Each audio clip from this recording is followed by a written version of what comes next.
So we're given the rule for a tile pattern, right? We're given the rule for a tile pattern.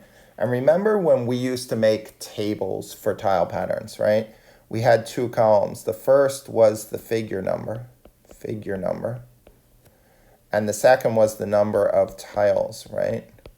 So in reality, the figure was X and the number of tiles was Y, and then we would make a table.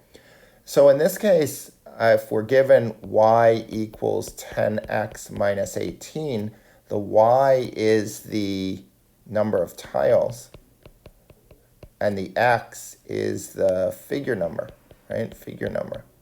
So then it says this person thinks that in figure 12, so figure number 12, there will be 108 tiles. Is he correct? So let's figure it out. Let's put in the figure number, right, into the equation. So the figure number is 12. So we'll put a 12 in for x.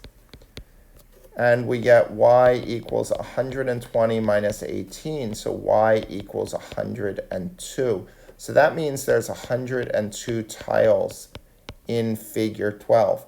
And then the person said, oh, they think there's 108 tiles. Is he correct?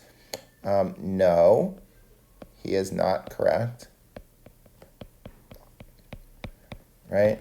There are 102 tiles in figure 12.